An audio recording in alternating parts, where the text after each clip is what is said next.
O que é uma emoção? Uma microexpressão facial realmente é a expressão de uma emoção? Existe alguma ligação científica para poder explicar isso?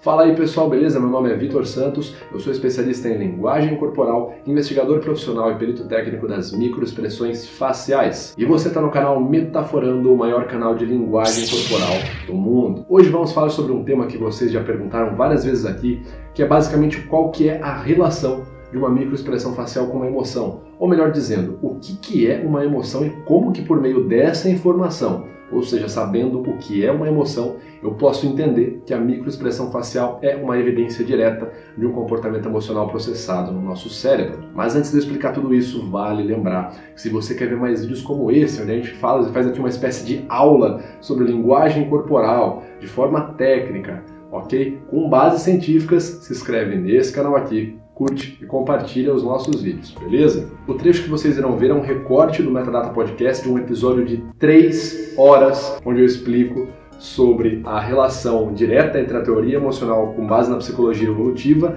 até o comportamento facial, microexpressões faciais, sistema FEX, vários outros estudos paralelos associados à face e termino falando sobre detecção de mentiras. Então, se você quer ver essa mega aula gratuita, clica no link aqui na descrição. Vale lembrar também, pessoal, que a base do que a gente vai falar hoje é a psicologia evolutiva, né? Porque a teoria da evolução amarra várias outras teorias, ok? Então a gente está partindo dessa base evolutiva para poder dar a explicação emocional que culmina na explicação das microexpressões faciais, tá certo? Então a gente está partindo ali do primeiro pressuposto, inclusive as primeiras afirmações de microexpressões faciais foram feitas não é nem pelo Ekman, mais de 100 anos antes foram feitas por Charles Darwin, quando ele pesquisava ali, fazia o seu compêndio de informações, o que culminaria na teoria da evolução, na origem das espécies, tá certo? Vale lembrar também que todo o material que eu estou utilizando nesse vídeo, todos os artigos e todo o material científico está aqui na descrição do vídeo,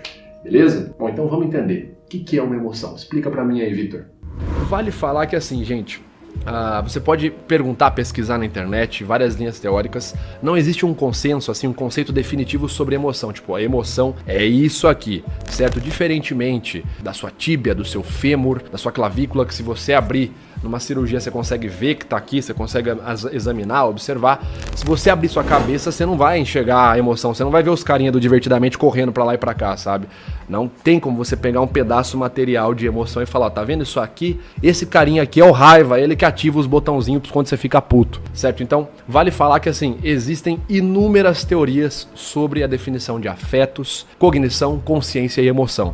Eu falo essas 4 aí porque elas são muito relacionadas, cognição, consciência, afeto, emoção e memória. Então elas estão sempre bem relacionadas, tá certo? A teoria que a gente vai comentar hoje, né, a gente vai abordar, ela é defendida por muitos cientistas, neurocientistas, pesquisadores, psicólogos, mas ela parte de uma matriz bem mais associada à biologia, à etologia, certo? Por exemplo, que é a chamada psicologia evolucionista ou psicologia evolutiva. Então é partindo dessa que a gente vai tratar os nossos argumentos. A troco de curiosidade, eu coloquei aqui algumas abordagens um pouco mais não tão específicas, não tão alinhadas com a psicologia evolucionista. Então, muitos pesquisadores, né, respondendo à pergunta inicial, o que é uma emoção? Muitos pesquisadores entendem que inicialmente uma emoção difere de processos afetivos mais complexos, como por exemplo, sentimentos.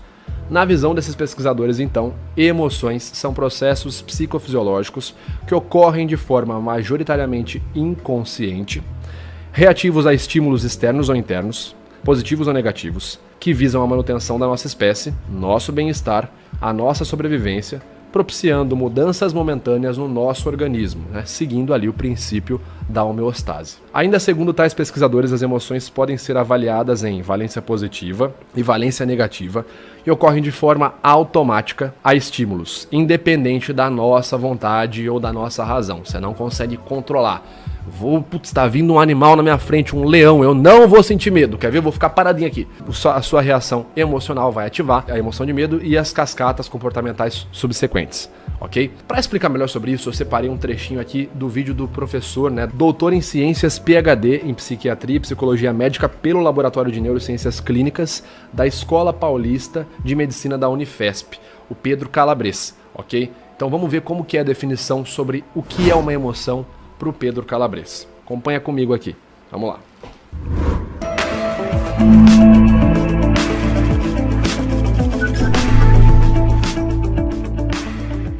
Eu gostaria agora que você imaginasse a seguinte situação. Você está numa praia no Caribe, uma praia paradisíaca, é primavera, o sol está agradável e você resolve dar um mergulho. Lá no fundo do mar, mergulhando, vem um cardume de peixes na sua direção. E do meio desse cardume de peixes, de repente, sai um tubarão branco, cara a cara com você.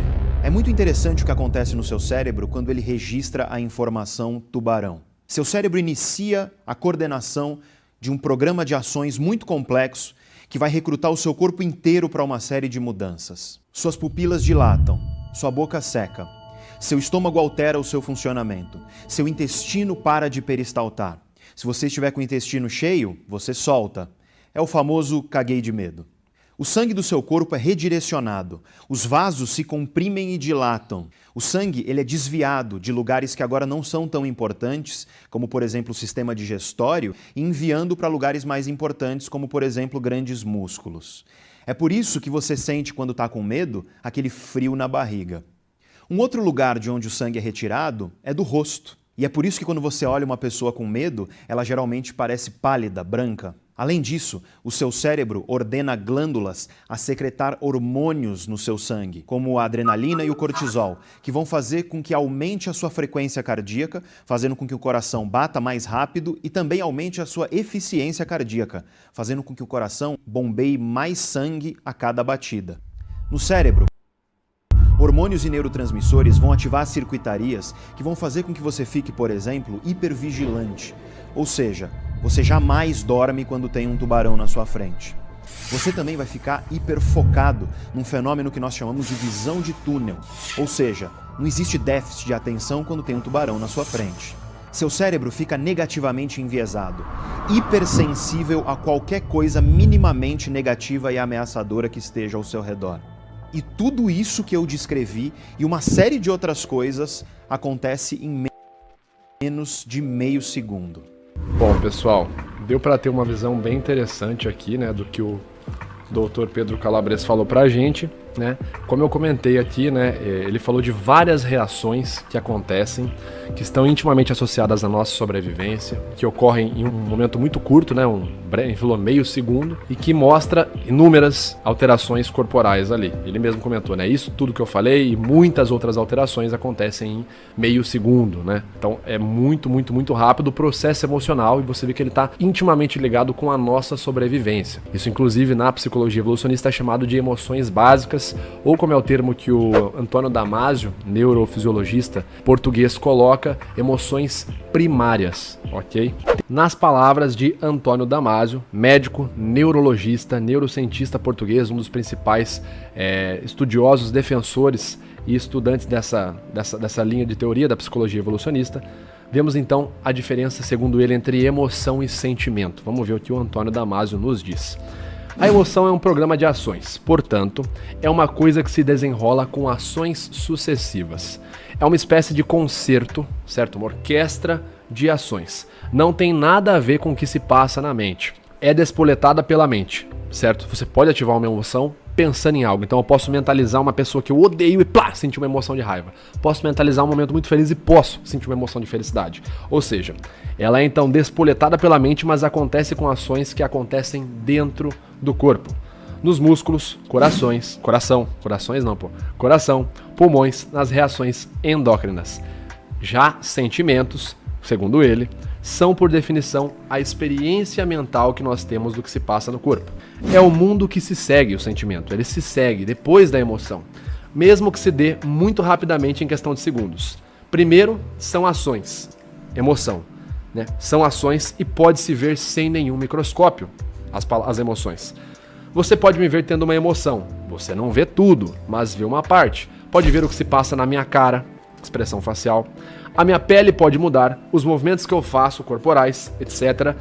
Tudo isso na emoção, enquanto que o sentimento você não pode ver. Isso vai gerar uma reflexão e vai muito mais longe. Tem algumas outras variações aqui, pessoal, sobre versões da emoção. Eu vou apresentar agora então a versão Não chega a ser uma variação total, mas enfim, é a versão aqui do Wilhelm Wundt, foi médico, filósofo e psicólogo alemão. Ele é considerado por muitos o pai da psicologia, o fundador da psicologia experimental, e fundou o primeiro centro de formação para psicólogos. Vamos então observar aqui como as palavras, né, citando aqui nas palavras de Wundt, o que ele afirmava sobre processos afetivos. Então ele diz o seguinte: no nível mais simples dos processos afetivos estariam os chamados sentimentos compostos, estados intensivos de caráter unitário, constituídos pelas combinações de sentimentos parciais presentes na consciência em dado momento e sua síntese em um sentimento total. São também chamados de combinações afetivas intensivas, uma vez que sua origem está relacionada às relações qualitativas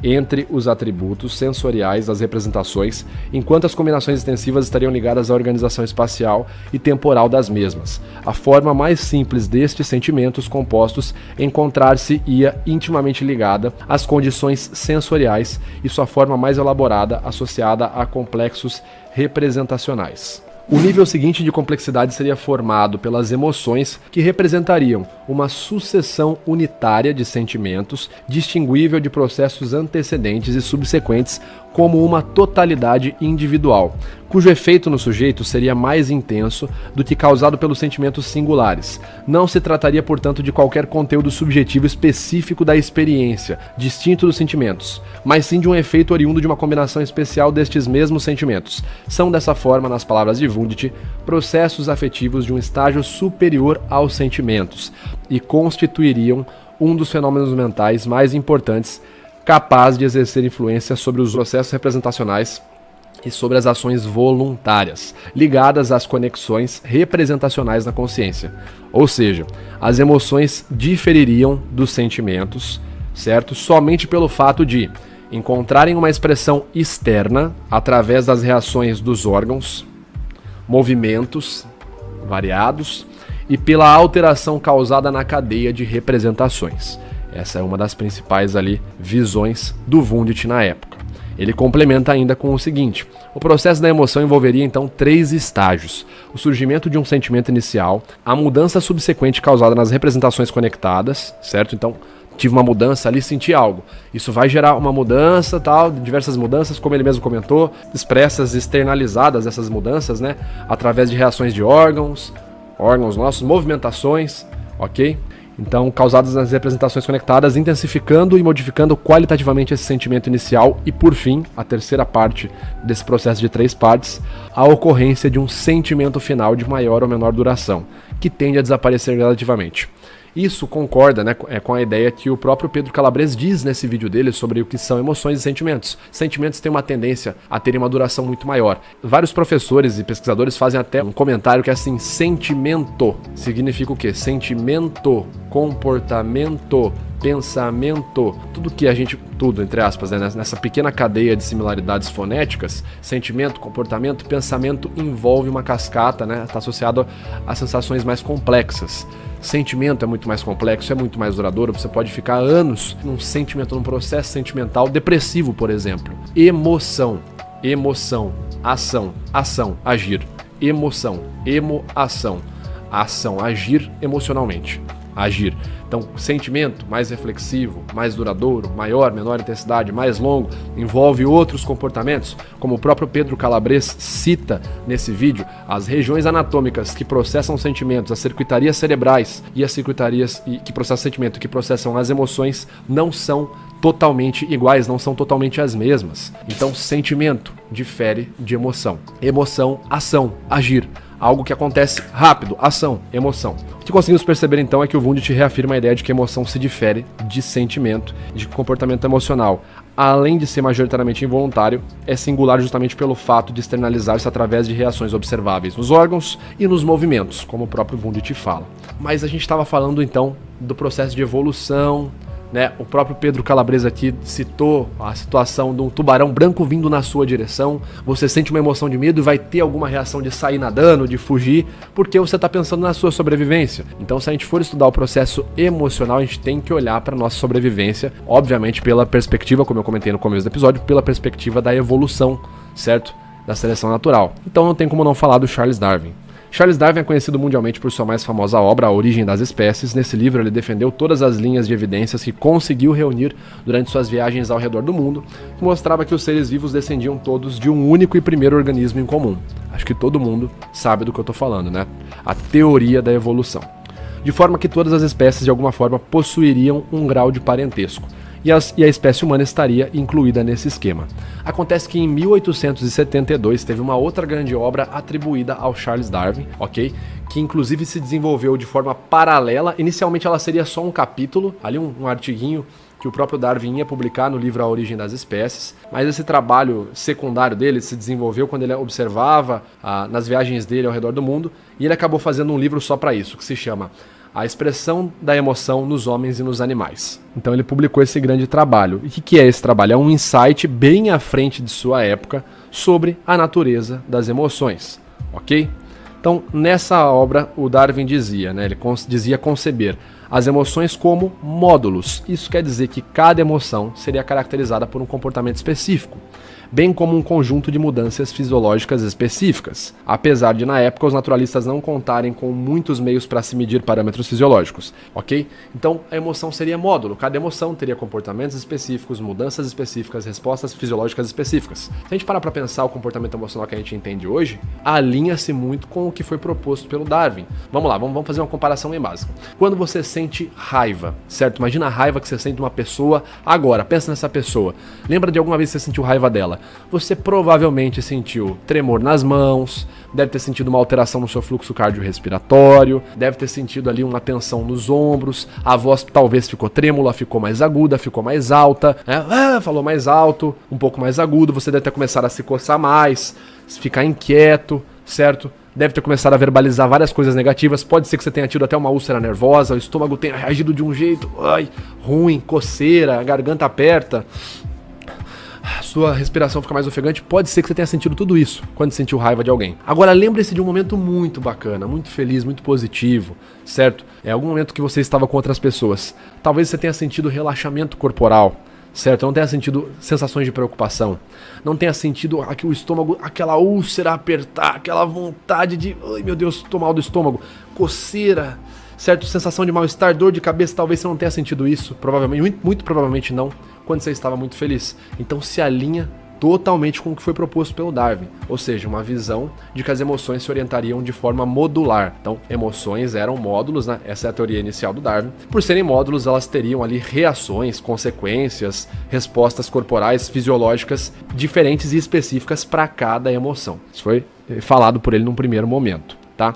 Darwin também estabelece que cada emoção pode ser manifestada em diferentes graus de intensidade, o que faz total sentido. Todo mundo aqui já sentiu raiva de querer matar alguém e apenas uma raiva de um negocinho que não deu certo. Putz, nossa, eu ia colocar um negócio lá, que droga, não deu certo. Também tudo bem. Provavelmente você já sentiu esses níveis de intensidades diferentes. Ou seja, a gente entende então que as emoções se orientam de intensidades diferentes, possuindo camadas diferentes e respostas específicas para cada emoção. Tá certo? Bom, pessoal, basicamente essa é uma teoria muito sustentada por vários psicólogos, cientistas, pesquisadores, neurobiólogos, neurocientistas ao redor do mundo, ok? Uma teoria muito aceita, tanto que ela é inclusive utilizada como referência em vários cursos superiores na área da psicologia, da neurociência, mas lembrando, né, ela é uma teoria. Como eu falei lá, não existe a teoria definitiva, isso aqui é uma emoção. Não, mas essa é uma teoria muito aceita pela maioria dos cientistas que estudam afeto, segundo pesquisas aí, ok? Bom, pessoal, a gente vai ficando por aqui. Se você gostou desse formato de vídeo, escreve aqui, comenta o que mais você quer aprender sobre essa nova linha de linguagem corporal, esses temas que a gente está trazendo. Se inscreve no canal, curte e compartilha os nossos vídeos. A gente se vê no próximo vídeo. Valeu!